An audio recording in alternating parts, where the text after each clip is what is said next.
My name is Lee Moore, and this is the Chinese Literature Podcast. This is going to be the last podcast I do before the U.S. election. Just as a reminder, while I'm finishing up the book, China's Backstory, and yes, I am still working on it. I'm still finishing it. I'm almost done. Still struggling to finish, but the light is at the end of the tunnel. So while I'm finishing the book, I'm just going to be doing the podcast monthly when I turn in the manuscript, and hopefully I'm a little bit freer with my time. I'll be able to go back to a more than monthly schedule. As always, this podcast is apolitical, so I don't have anything to say about the U.S. election. I thought about re-airing the podcast Rob and I did pretty much exactly 4 years ago from when I'm recording this. Rob and I talked about a highly contentious U.S. presidential election where China was one of the most important issues. And that election, of course, was the 1884 U.S. presidential election between Grover Cleveland and James Blaine, where there was an increasing concern about Chinese immigration to the United States and the damage that many people thought that it was doing to the American Republic. The U.S. had, at this point, just passed the Chinese Exclusion Act in 1882. That act was a racist immigration law targeting the Chinese specifically, trying to prevent Chinese laborers, though not students, merchants, or diplomats, from immigrating to the U.S., particularly the West Coast, California, Oregon, Washington State. All of those were very big supporters of this racist law. In addition, there was a series of pogroms where Chinese folks were lynched in the U.S. just for their race. Huang Chunming, who is one of the late Qing's most famous poets, he observes the 1884 election as the head of the new Chinese consulate in San Francisco. He actually writes a poem about it. I'll link to that podcast on the webpage. Check that out. So I've been doing a series on Taiwan for the last couple of months. In this episode and the following episode, I will do 2 episodes on a single author. This is another author who is surnamed Huang. His name is Huang Chunming. Today we're going to do one of Huang Chunming's stories. It's called The Drowning of an Old Cat. Spoiler alert, no actual cats will die in this story, so don't worry. As y'all remember, this show, like the excellent China History podcast, is a very cat-friendly show. Today I'm going to talk about the story by Huang Chunming, The Drowning of an Old Cat. On the next podcast episode, we are going to be talking about, and this is a little awkward, we are going to be talking about pimping. That's right, pimping. As 50 Cent would say, P-I-M-P. Rather than explain any more what this will be about or make any other references to early 2000s rap songs, I'm just going to leave it at that so that you're on the edge of your seat. I will say, though, that the story we're doing about pimping is a fascinating work of Taiwanese literature.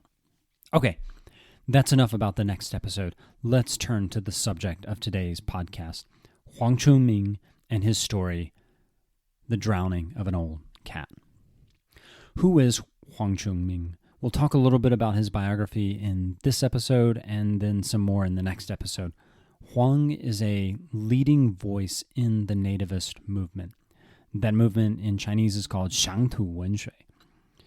And I want to give you a little bit of background on nativist literature in Taiwan. On the episode that was released on July 26th, 2024, I talked about Bai Xianyong and his story, Winter Nights.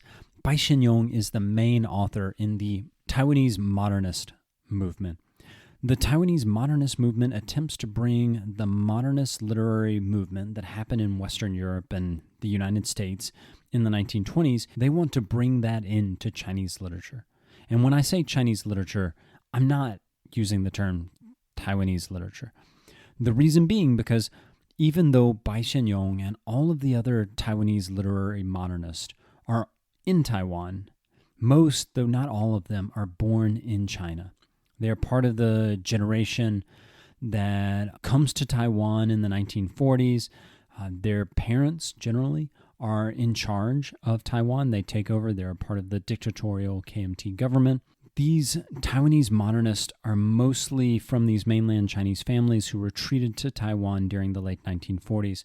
Their literary movement really takes off in the 1960s, and they still think of themselves as Chinese. They do not think of themselves as Taiwanese, even though they're all on the island of Taiwan.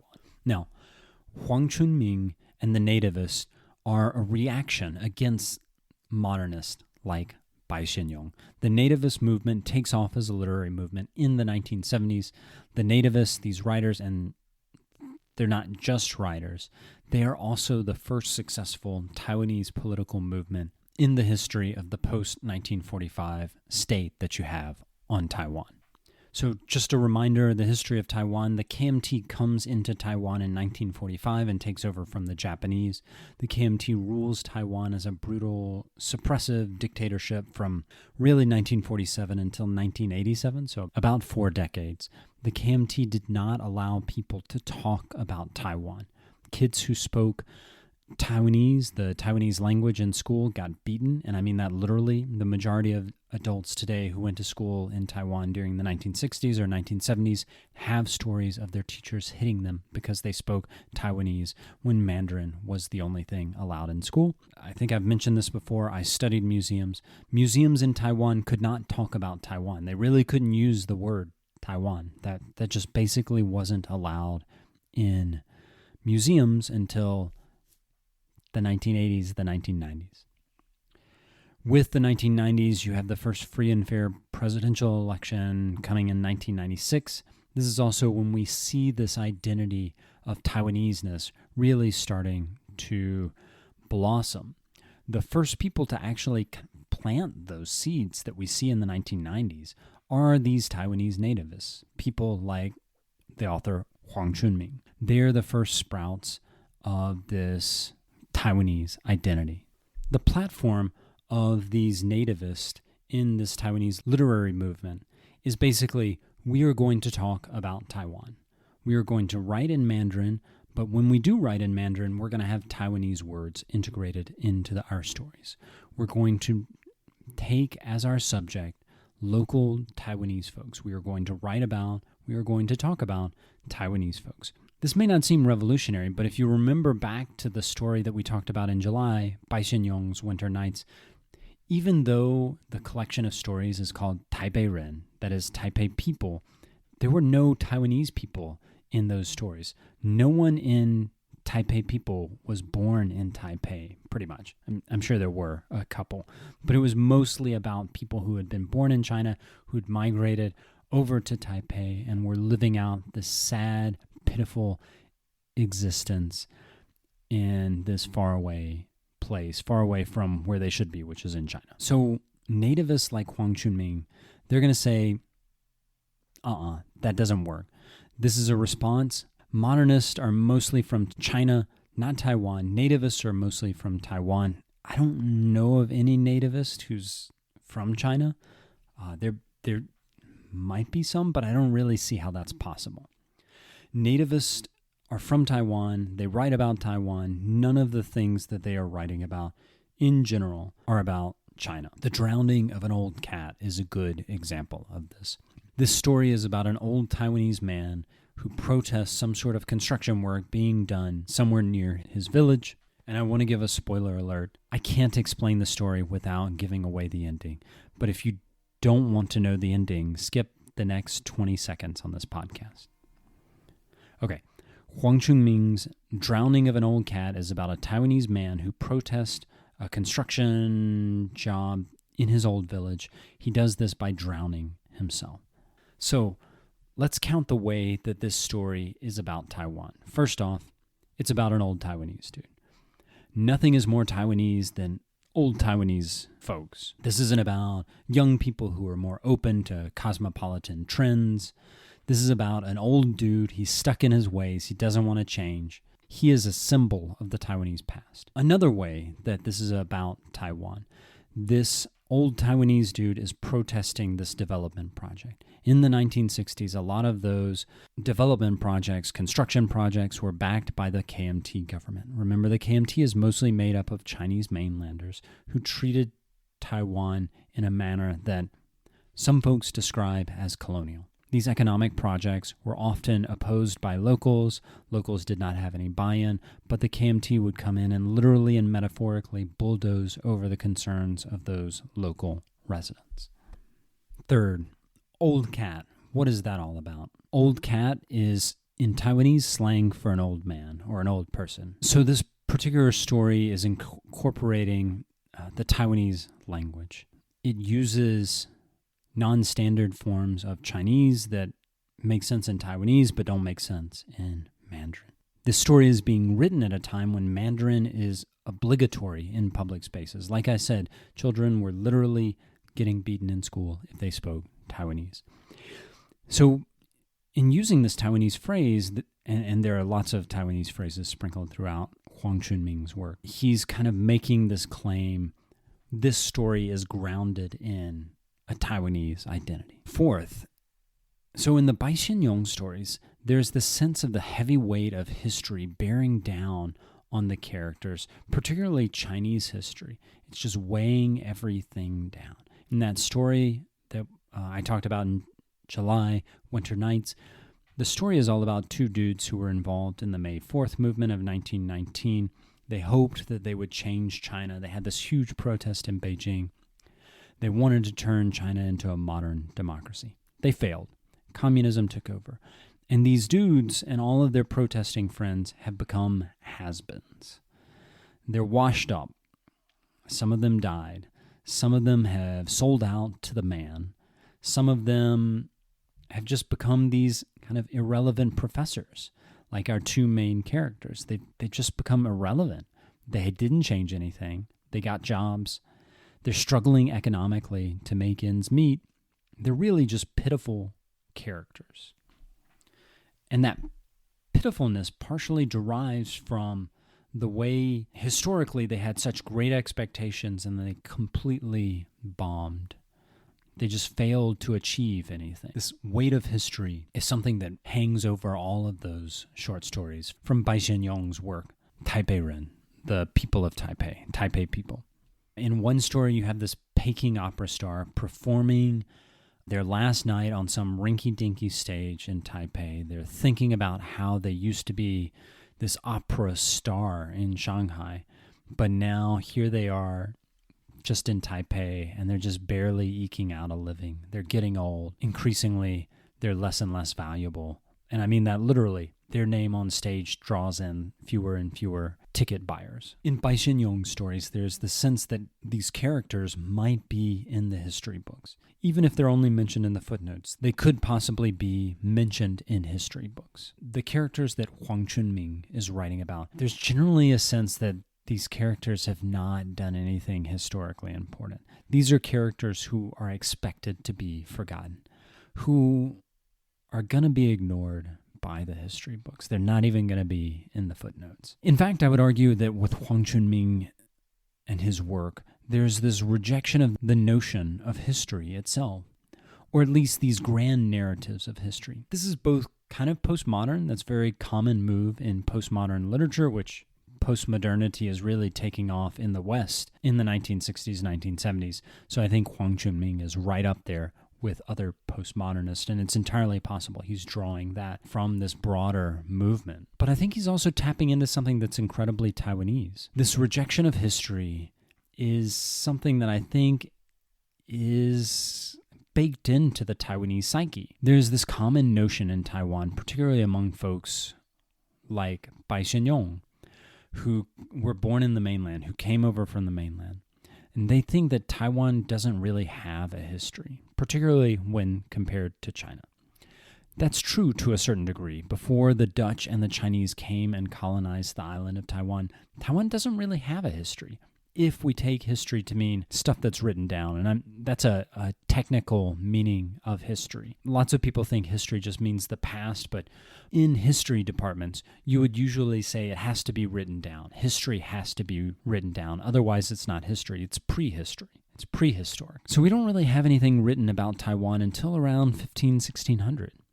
And the first people to write stuff about Taiwan, at least the first people we're certain were writing about Taiwan after stepping foot on the island, are European. Even after Taiwan becomes integrated into the Chinese-speaking world, there is this sense that Taiwan is really Hicktown.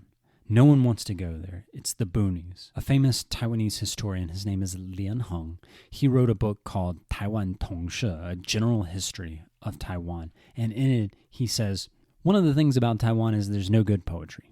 No good poets come out of Taiwan, which is in some ways a good metric for how integrated a space is into Chinese history. If you have tons of good poetry written about this place, then it's probably been within the Chinese sphere for a really long time. If you don't have lots of good poetry written about a place, that means it's not all that Chinese. So there's very little poetry written about Taiwan because people who could write didn't go to Taiwan. Remember, writing is this elitist thing. Only the top 5% of people, and I'm spitballing that, don't quote me on that, but in Chinese society, only approximately the top 5% of people in Chinese society could write. So because Taiwan's this very out-of-the-way place that no one really wants to go to, very little is written about it, because if you could get out of going to Taiwan, you totally would. So there is this sense of Taiwan not being a part of history. People aren't writing about it in general. There's not as much written about it compared with other places. There isn't good Chinese poetry about Taiwan, or at least not much. So I think Huang Chunming, in rejecting grand historic narratives, is kind of grounding himself in this idea of Taiwan being outside of history.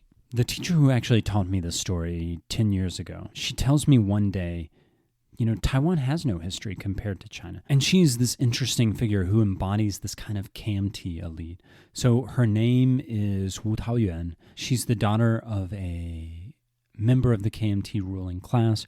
Her dad was pretty old when she was born. He was in his 50s or 60s. Her father was actually born an aristocrat. He was born an ethnic Manchu in the Qing dynasty just before the Qing dynasty ended. So I think he was born 2 or 3 years before 1911 and the Qing dynasty collapsed. So in the Qing context, because he's born a Manchu, he's a literal aristocrat. He's born into the hereditary ruling class in China. He flees to Taiwan in the late 1940s.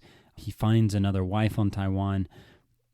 My teacher, Wu Taoyuan, is his daughter from that second marriage. The dad names her Taoyuan, so Taoyuan is her given name. She's named Taoyuan after the city she's born in, and this was actually moderately common. People who were fleeing China for Taiwan would sometimes name their kids after the city they were born in.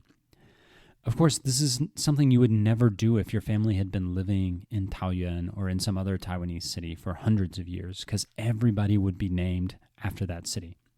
But lots of people who were just fleeing from China, they see Taiwan as the stepping stone. They're either thinking they'll go back to China in a few years once this communist thing kind of runs its course, or maybe if things don't ever work out in China, they can flee to the U.S. Taiwan for them is a place to get somewhere else. There's this term that's used to describe that hotel mentality. You think of Taiwan just as a hotel. So they name their kids after the city they were born in. She becomes a fairly important writer and journalist of literature in Taiwan. And when she was teaching me about this story, one of the things she says is Taiwan has no history. Of course, it does have a history, but that attitude is typical of a lot of what mainlanders think of Taiwan. So that gives you an idea of how, in not talking about characters who fit into these grand historical narratives, Huang Chunming is doing the exact opposite of what modernists like Bai Xianyong were doing. Okay, I think I've babbled on enough today. This is a good point to start to bring it to a close. If you want to read this story and other stories by Huang Chunming, check out Howard Goldblatt's excellent translation of Huang Chunming's stories. It's called The Taste of Apples. The Taste of Apples is one of the stories in there. The Drowning of a Dead Cat is another story in there. And the story that we're going to talk about on the next episode, the story about pimping, it's called Sayonara Zaijian. It is also in that collection. As I mentioned at the beginning of the podcast, these podcasts are coming out slower than I want because I'm still finishing up that manuscript for the book. My editors have been very accommodating on this. I'm already a little late. If you want to sign up for that book, to stay updated about that book, when it is coming out and all that, you can go to my author page on Unsung Voices, click on the pre-order button. When you click that button, you don't need to give me your credit card, just that more precious thing. You give me your email address. You won't be charged. My editors just send you a couple of emails as the book comes closer and closer to publication. You can find a link to that on the webpage, ChineseLiteraturePodcast.com. Before we go, I normally end with a Chengyu today, and on the following episode, I'm actually going to change it up a bit. I probably should have done this at the beginning of the Taiwanese series, but I'm going to do it now. I'm going to do a Taiwanese phrase, a phrase that's commonly used in the Taiwanese language, that second most important language on Taiwan after Mandarin. So the phrase is "bubunti." That's just Taiwanese for those of y'all who know Mandarin, "没问题." So the phrase is "bubunti," and it's a good phrase to know if you're ever in Taiwan. In English, it just means no problem. And in Chinese, that's a literal translation of it. 没问题, 不问题, no problem. All good. It's a great phrase if you're ever in Taiwan. In fact, there used to be a famous bar called 不问题 when I was there, though it closed down about a year or two ago. Okay, that's enough from me. My name is Lee Moore, and this is the Chinese Literature Podcast.